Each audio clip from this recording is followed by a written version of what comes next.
Bismillahirrahmanirrahim. Assalamualaikum warahmatullahi wabarakatuh. Waalaikumsalam wabarakatuh. Alhamdulillah. Alhamdulillahilladzi an'amana alaina bi ni'matil iman wal islam wa arsalana bi rasuli Muhammadin sallallahu alaihi wasallam khairal anam. Asyhadu an la ilaha illallah wahdahu la syarikalah wa asyhadu anna Muhammadan abduhu wa rasuluhu la nabiyya ba'dah. Allahumma salli wa sallim wa barik ala nabiyyina wa habibina Muhammadin sallallahu alaihi wasallam wa ala alihi wa ashabihi ajmain. Amma ba'du. Yang kami hormati Ustaz Dr. Andes Kiai Haji Abdullah Sahur MPD, segenap pemirsa Hikmah Pagi pimpinan daerah Muhammadiyah Kendal yang dimuliakan Allah Subhanahu wa taala. Alhamdulillah, di Ramadan tahun ini Allah Subhanahu wa ta'ala memberikan kenikmatan kepada kita, dan salah satu hikmahnya kita bisa mengikuti kajian Ahad pagi yang disebut dengan Hikmah Pagi pimpinan daerah Muhammadiyah Kendal. Pada episode yang kedua sudah bergabung bersama kita beliau guru kita Dr. Andes Kiai Haji Abdullah Sahur MPD, di mana pada kajian Hikmah Pagi kali ini akan membahas tentang Ramadan sebagai media penyempurna akhlak. Dalam himpunan putusan tarjih bahwa konsep al-kasbu, konsep usaha yang nantinya kelak di dalam Muhammadiyah akan muncul amal usaha, itu berawal dari al-akhlaqul karimah, dari akhlak yang mulia. Kemudian akhlak itulah kemudian yang membentuk amal saleh sehingga terwujud amal usaha yang paripurna, amal usaha yang betul-betul diridhai oleh Allah Subhanahu wa ta'ala. Nah, kaitannya dengan Ramadan, maka ketika kita mengambil hikmah Ramadan, Allah Subhanahu wa ta'ala memberikan banyak contoh melalui Rasulnya, Rasulullah Muhammad sallallahu alaihi wasallam, dan beliau merupakan salah satu kaleidoskop kehidupan seorang manusia yang sempurna akhlaknya, dan kesempurnaan itu ada di bulan Ramadan ini. Oleh karena itu, Bapak Ibu pemirsa Hikmah Pagi pimpinan daerah Muhammadiyah Kendal, nanti kita simak apa yang disampaikan oleh guru kita, bisa menambah hasanah keilmuan kita dan meningkatkan akhlak kita yang akan kelak diaplikasikan dalam kehidupan sebagai amal soleh kita, dan besok akan kita bawa sebagai bekal menghadap Allah Subhanahu wa ta'ala. Oleh karena itu, mari kita simak apa yang akan disampaikan oleh guru kita kepada beliau Bapak Dr. Andes Kiai Haji Abdullah Sahur MPD. Kami persilakan. Bismillahirrahmanirrahim. Assalamualaikum warahmatullahi wabarakatuh. Waalaikumsalam warahmatullahi wabarakatuh. Alhamdulillahilladzi anzala sakinata fi qulubil mu'minin. Nahmaduhu wa nasta'inuhu wa nastaghfiruh wa na'udzu billahi min syururi anfusina wa min sayyiati a'malina.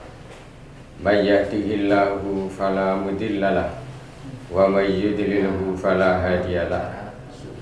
Asyhadu an la ilaha illallah wahdahu la syarikalah wa asyhadu anna Muhammadan abduhu wa rasuluh.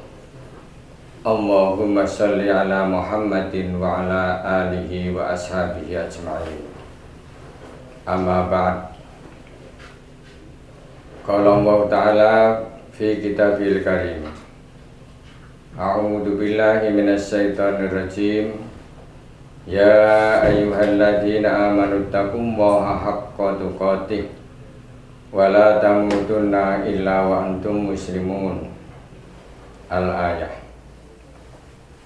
Saudara sekalian, para pemirsa yang dirahmati Allah, pada mula pertama ini kita sudah sepantasnya untuk bersyukur kepada Allah SWT, karena Allah masih memberikan kesempatan kita untuk hidup, dibangunkan dari tidur, dan kita masih berada di atas bumi.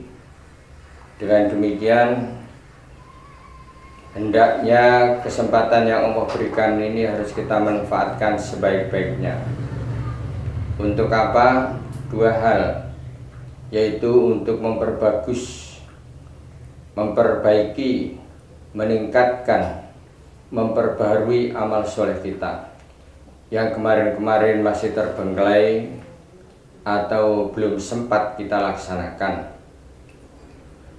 Yang kedua, kita memperbaiki untuk taubat kepada Allah SWT. Tubu ilallahi taubatan nasuha, bertaubatlah kepada Allah dengan taubat yang sebenar-benarnya. Sekaligus juga untuk memperbaiki kehidupan kita dengan sesama manusia. Barangkali banyak khilaf, salah yang kita perbuat kepada sesama manusia. Manakala kemudian dua hal ini tidak kita manfaatkan, maka tambahnya usia, tambahnya hari yang diberikan Allah itu menjadi sia-sia dan tidak ada manfaatnya.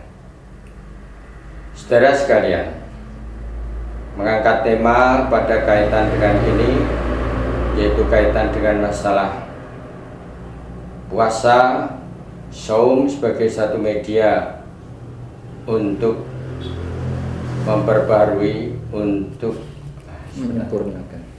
menyempurnakan akhlak.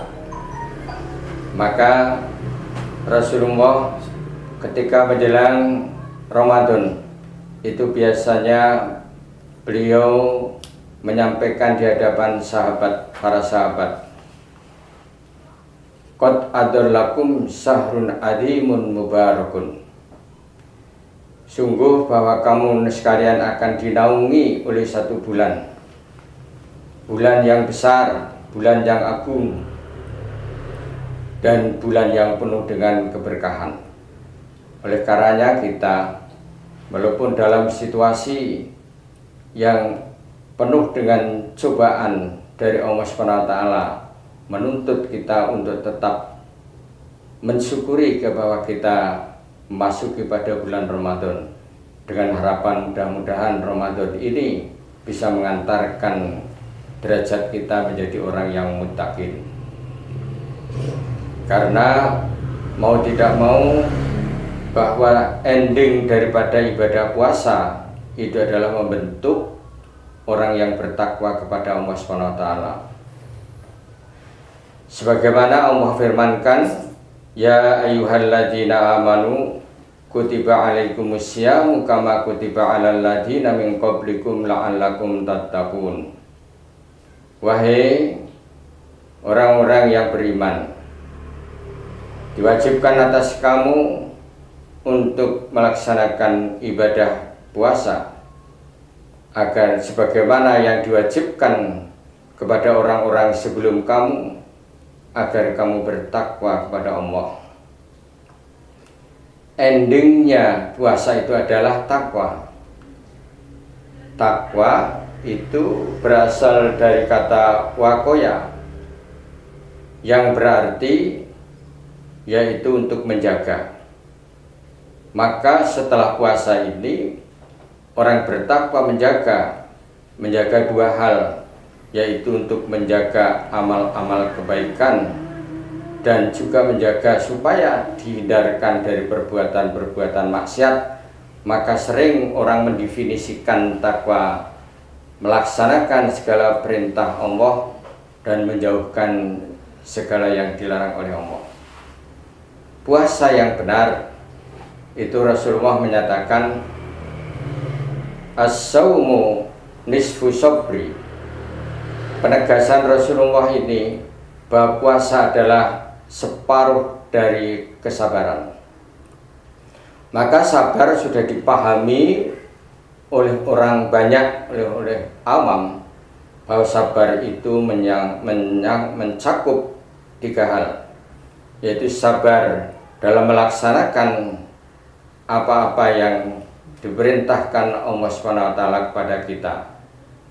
Sabar yang kedua yaitu untuk menjauhkan dari segala hal yang dilarang oleh Allah.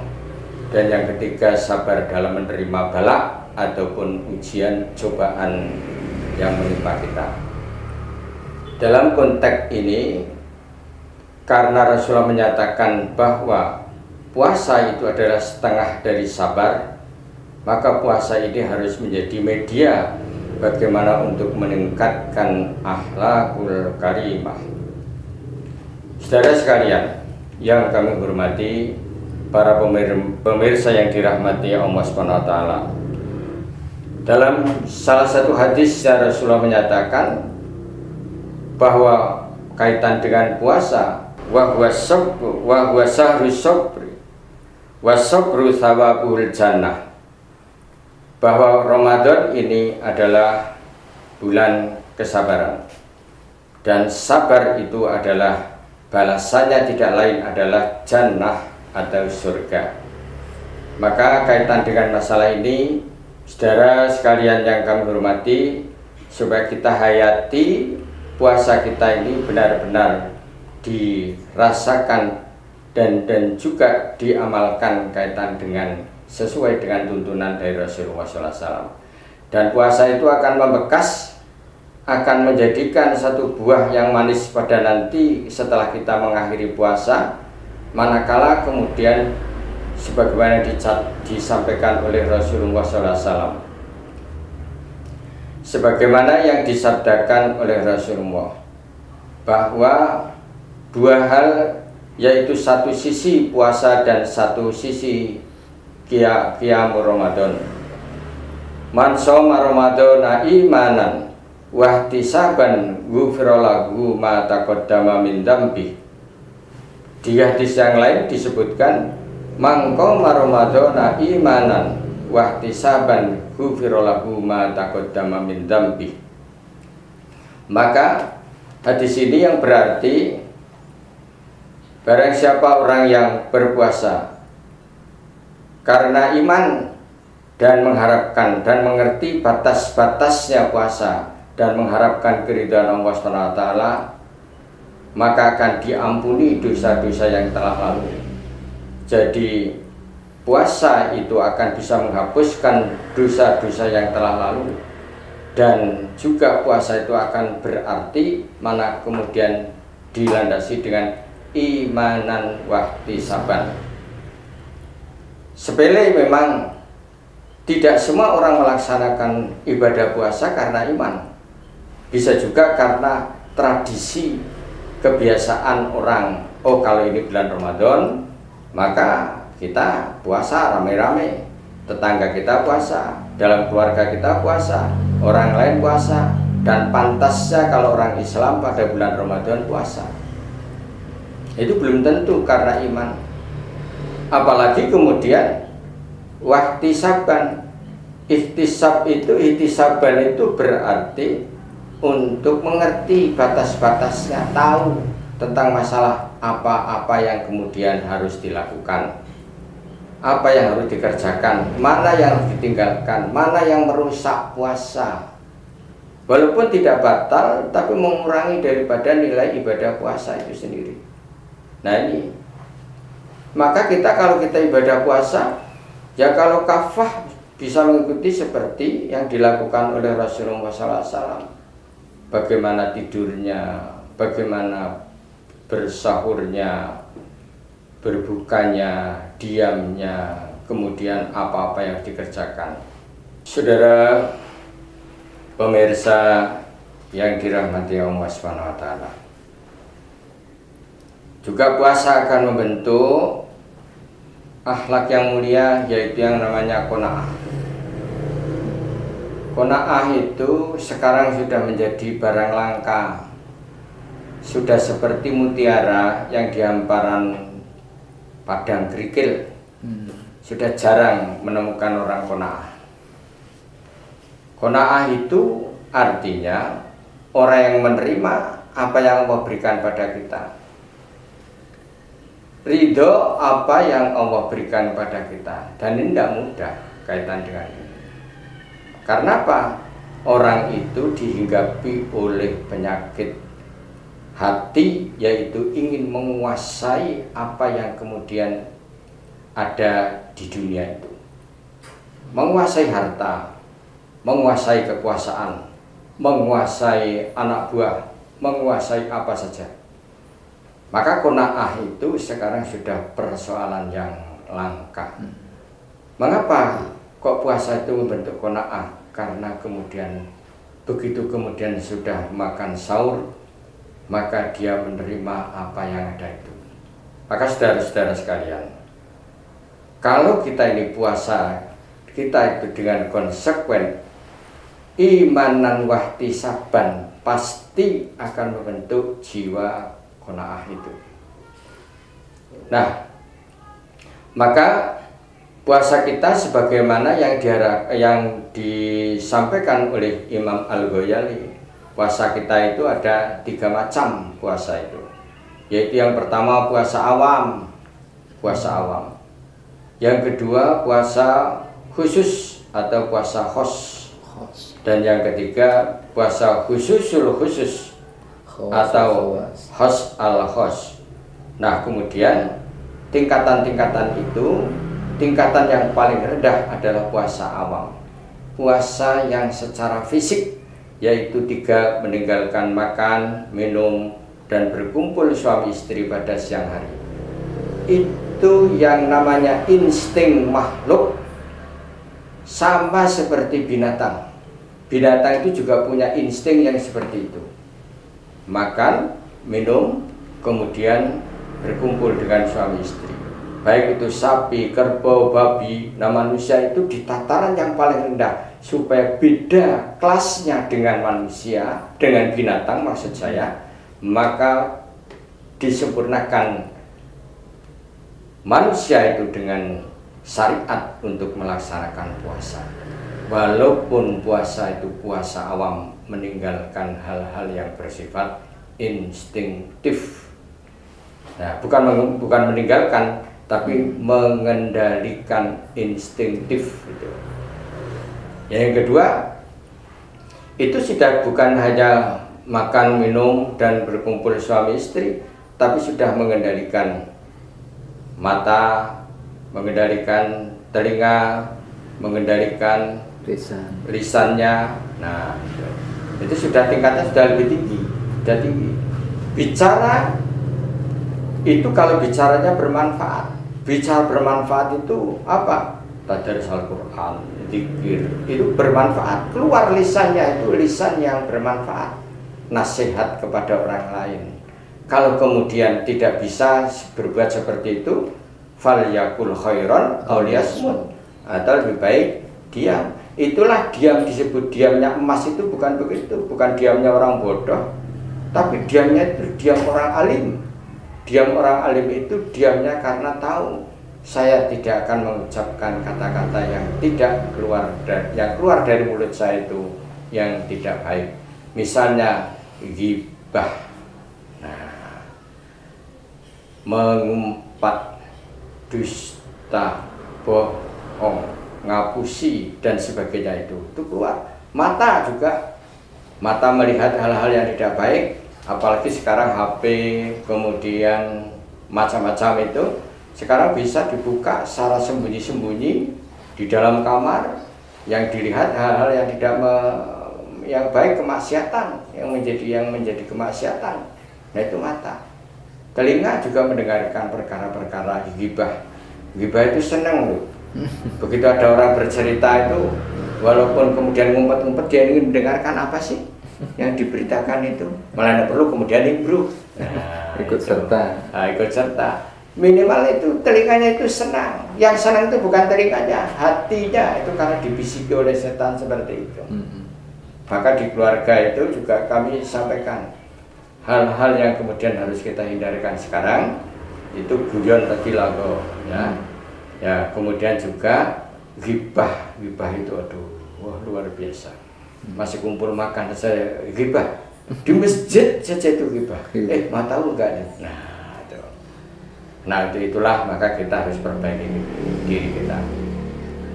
Jadi kalau kita itu kemudian kembali kepada Al-Ghazali, yang ketiga yaitu khususul khusus tadi, itu puasa ya sudah bukan hanya mengendalikan indera, tetapi juga hati.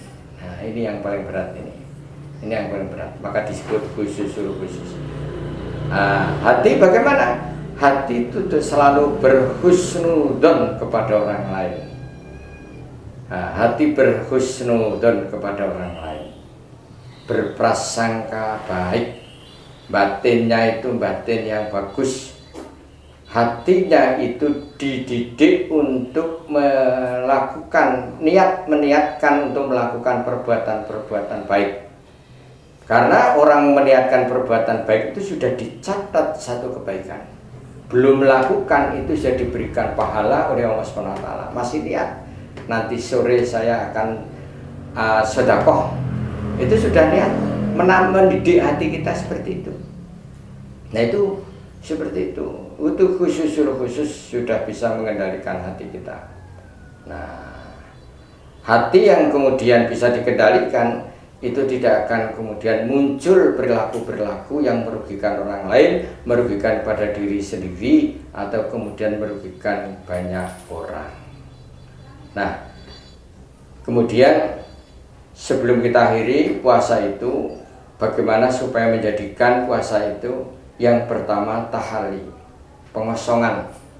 Pengosongan itu maksudnya apa? Mengosongkan perbuatan-perbuatan kemaksiatan, perbuatan-perbuatan yang tidak baik, mengosongkan perbuatan-perbuatan yang tercela, mengosongkan perbuatan-perbuatan yang kemudian tidak memberikan manfaat. Nah, yang kedua, tahali. Tahali itu menghiasi. Apa yang dihiasi? Nah, ini kaitan dengan akhlak kita. Dihiasi dengan kebaikan-kebaikan kita. Bicaranya itu hiasan daripada akhlak sebagai seorang muslim. Perilakunya perilaku yang dihiasi dengan perilaku seorang akhlak seorang muslim. Itu tahali. Kalau itu sudah dua hal itu sudah, baru yang kemudian amalan hati, yaitu tajalli. Bagaimana bersemayam, Allah bersemayam di dalam hati. Nah, ini yang berat. Allah bersemayam di dalam hati kita. Maka kalau orang itu berpuasa, banyak ingat kepada Allah, maka pada akhirnya pada bulan Syawal itu sudah akan meningkat, lahir manusia baru yang namanya orang yang muttaqin. Nah, begitu saudara-saudara sekalian, nanti yang penting bagaimana kita bisa melaksanakan ibadah puasa, ditata kembali niatan kita.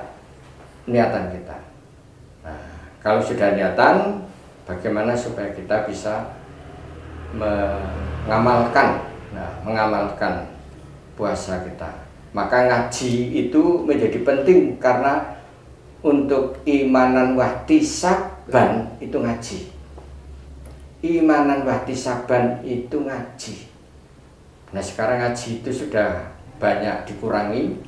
Mengapa? Karena corona. Nah, kesempatan yang baik ini prakarsa dari MPI dan Majelis Tabligh ini kita inisiasi sangat bagus untuk mengisi rongga-rongga kekosongan yang sekarang pengajian sudah tidak ada, sudah jarang, kumpul-kumpul di masjid sudah dilarang, hampir semua masjid sudah tidak ada pengajian. Nah, diisi kekosongan ini dengan hikmah pagi seperti yang kita lakukan. Demikian Ustadz Hairul Anwar. Jadi pemirsa, kita teguhkan puasa kita masih berjalan lama, jadi mudah-mudahan kita masih bisa meraih keberkahan. Itu harus kita raih. tidak mungkin kita akan keberkahan turun sendiri tanpa kita usaha. Hujan itu rahmat Allah SWT. Jadi bagaimana kita akan merasakan hujan, ya hujan-hujanan. Kalau kita menghindarkan dari hujan, tidak akan kehujanan. Nah itulah jadi kita berupaya bangun malam, tadarus, zikir, sholat malam dan sebagainya itu kita dalam rangka untuk meraih keberkahan dan rahmat Allah SWT di bulan Ramadan ini. Demikian. Terima kasih Ustaz Abdullah Sahur yang telah menyampaikan tentang Ramadan sebagai media penyempurna akhlak. Nanti kita lanjutkan untuk tanya jawab, Ustaz. Iya. Tapi sebelumnya kita ikuti pesan-pesan berikut ini.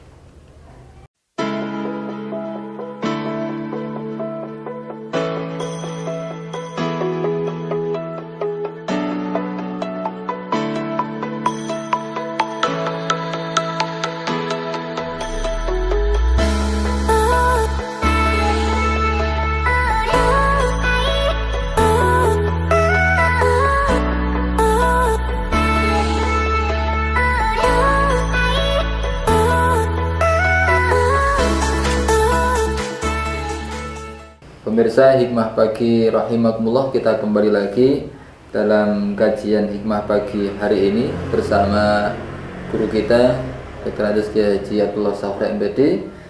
Dan sesi kali ini akan ada sesi tanya jawab yang sudah masuk kepada kita terkait dengan beberapa pertanyaan, Ustaz. Iya. Yang pertama terkait dengan sabar.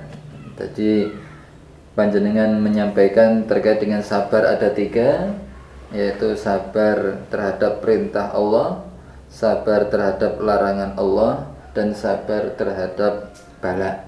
Nah, ini ada jamaah yang menanyakan kira-kira contoh sabar dalam menjalankan perintah Allah seperti apa, sabar dalam meninggalkan larangan Allah seperti apa, dan sabar ketika turunnya bala seperti apa. Monggo, Ustaz.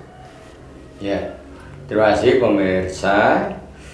Jadi saya rasa sudah menjadi pemahaman kaum muslimin, sabar dalam taat kepada Allah itu mudahnya kita ketika masuk waktu sholat sudah terdengar adzan, kemudian kita segera mengakhiri aktivitas kita. Itu diperlukan satu kesabaran untuk taat kepada Allah SWT. Termasuk ketika adzan subuh mulai berkumandang, maka makan berhenti. Terutama ini para pekerja-pekerja itu kalau adzan itu ya masih asik dengan pekerjaannya, tidak segera kemudian bergegas memenuhi panggilan Allah. Itu yang manggil itu bukan muadzin, yang manggil itu Allah Subhanahu wa ta'ala. Jadi begitu kemudian adzan terus Pak celeleng, bahasa Jawanya seperti itu sabar, itu sabar dalam taatnya kepada Allah, melaksanakan apa yang diperintahkan Allah kepada kita. Nah, inilah yang contoh yang kaitan dengan taat. Kalau sabar kaitan dengan meninggalkan kemaksiatan, itu memang orang meninggalkan kemaksiatan itu diperlukan satu jihad, diperlukan satu jihad usaha yang sungguh-sungguh gitu. Orang biasa untuk minum homer, kumpul dengan orang-orang minum homer, bagaimana meninggalkan itu diperlukan satu kesabaran. Meninggalkan komunitas minum-minuman keras itu sudah bentuk satu kesabaran. Nah, perbuatan-perbuatan itu banyak. Itu yang namanya pencurian atau mungkin ya perbuatan-perbuatan dosa banyak sekali. Yang bala jelas, kalau yang bala itu cobaan dari Allah SWT, diberikan sakit. Maka sabar dalam kaitan dengan sakit ini ulama menjadikan ada 4 terhadap bala yang menimpa kita, menimpa seseorang itu disikapi ada 4 hal. Yang pertama marah, dia tidak terima dengan kenyataan bala itu, maka dia akan mencari kambing hitam akan mencari orang yang kemudian menjadi penyebab daripada bala itu. Jadi pemirsa yang dirahmati Allah, terima kasih tadi penanya tentang masalah kaitan dengan contoh sabar. Tadi sudah kami sampaikan yang pertama dan kedua. Yang ketiga, sabar terhadap bala atau ujian, cobaan dari Allah SWT. Di terhadap bala itu, sikap orang menghadapi bala ada 4. Yang pertama, marah. Nah, marah itu sebagai satu luapan emosi karena sikap tidak menerima apa yang kemudian Allah berikan cobaan itu. Maka dia akan mencari kesalahan-kesalahan. Tadi seperti orang meninggal, mencari kesalahan dokternya, bisa ambulannya, supirnya, atau siapapun yang seakan-akan menjadi penyebab kematian. Itu marah. Yang kedua, sabar itu sendiri, menerima apa yang kemudian kenyataan itu. Itulah yang kemudian disebutkan di dalam Al-Quran, wa basyiris sabirin alladzina idza asabathum musibatun qalu inna lillahi wa inna ilaihi raji'un. Dia bersikap untuk menerima bahwa semua itu adalah dari Allah dan akan kembali kepada Allah SWT. Itu yang secara umum orang mukmin itu demikian. Ada yang ketiga, ini yang lebih meningkat lagi, mukminnya sudah secara mukmin khusus ridho atas bala yang diterima. Jadi tidak sabar dalam rata-rata, tetapi sudah di atas rata-rata ridho. Nah, ridho itu memang kondisi jiwa yang sudah memang benar-benar mempunyai jiwa tauhid. Semua yang menimpa itu sudah ada ketentuan dari Allah SWT, sudah tercantum dalam Lauhul Mahfuz, manusia tinggal menerima. Petani yang gagal panen ridho karena memang Allah belum berikan rezekinya. Kemudian banyak tikus di sawahnya, juga tikus itu dilihat sebagai makhluknya Allah yang perlu makan dan sebagainya, itu ridho. Yang keempat, yang terakhir ini yang paling sulit, terima bala tetapi bersyukur kepada Allah SWT. Orang diberikan sakit itu bukan penderitaan yang dirasakan, tetapi satu kenikmatan. Itu sudah sampai makom yang demikian itu yang luar biasa. Karena tahu bahwa dengan sakitnya itu akan menggugurkan dosa-dosanya dan diberikan kesempatan pada orang yang sakit itu untuk banyak istighfar kepada Allah SWT. Maka sebuah kenikmatan yang dirasakan. Nah, itulah makom ini tidak sembarangan. Ini makomnya para nabi, para syuhada, para sholihin, ya orang-orang soleh dan orang-orang mukmin sejati. Nah, kita harapkan demikian itu.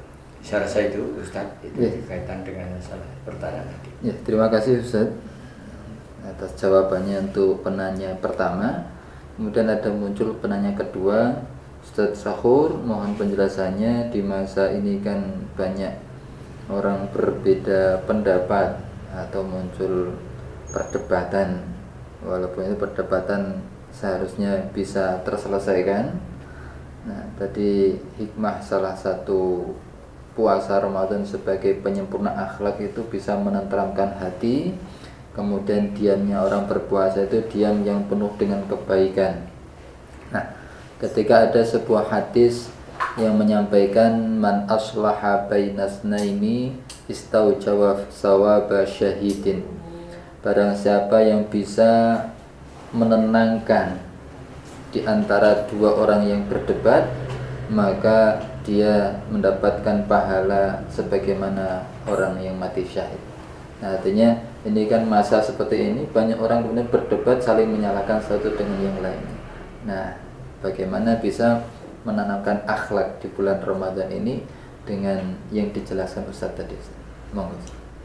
Jadi begini Ustaz ya, jadi sebenarnya dalam Islam itu berdebat itu dilarang. Mengapa kok dalam ayat ada disebutkan wajadilhum billati hiya ahsan itu untuk menyampaikan argumentasinya.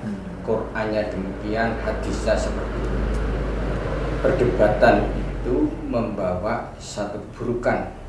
Karena itu sebenarnya dalam rangka untuk mempertahankan kebenaran pribadinya. Padahal kebenaran yang kita bawa itu bukan kebenaran pribadi, kebenaran dari Allah dan Rasulnya. Maka mestinya tidak ada perdebatan. Maka haram hukumnya berdebat. Ya, saya itu. Terima kasih Ustaz yang sudah menjawab beberapa pertanyaan, 2 pertanyaan tapi sangat luas jawabannya. Semoga bisa bermanfaat. Demikian pemirsa Hikmah Pagi yang dimuliakan Allah. Sekian menit sudah kita lalui, semoga bisa bermanfaat dalam kehidupan kita sehingga kita bisa menyelesaikan Ramadan ini dengan muttaqin, dengan ketakwaan kepada Allah Subhanahu wa taala. Demikian dari kami selaku moderator Khairul Anwar Majelis Tabligh PDM PDM Kendal. Jika ada kurangnya mohon maaf yang sebesar-besarnya. Nasrul minallah fathun qarib. Billahi taufiq wal hidayah. Assalamualaikum warahmatullahi wabarakatuh. Waalaikumsalam.